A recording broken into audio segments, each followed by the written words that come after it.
All right, it's the day before Thanksgiving.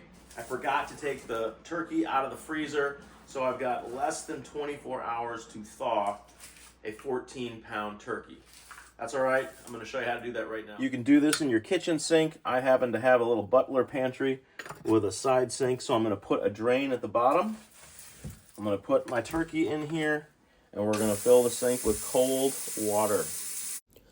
Let me speed things up here as we fill the sink with cold water. You will note that as you get to the full mark on your sink, the turkey will start to float. That's not a big deal.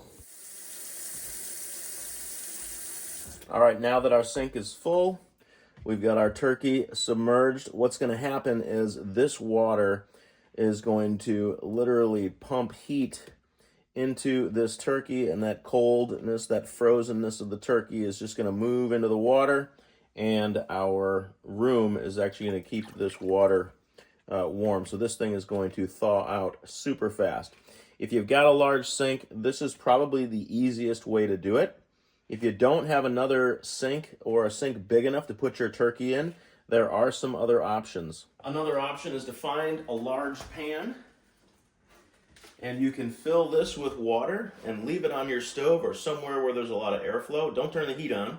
But again, what will happen if you fill this with water is that water will be kept warm by the room, and there's a lot of surface area on this metal. So heat will just keep on entering the water, and you will literally thaw out that turkey very rapidly. So if you've got a large pan but you don't have access to a large sink, this is another option that will definitely get your turkey thawed in about 8 hours or less. And if you're really desperate, you could even use a Tupperware container. I know we're all going to be decorating for Christmas soon if you haven't started already, so you probably have some large Tupperware containers. Really, anything that can hold enough water to submerge your turkey will help you get the job done. Happy Thanksgiving, everybody. Thanks for watching. Check out the description for more information and hit that subscribe button if you'd like to see more videos.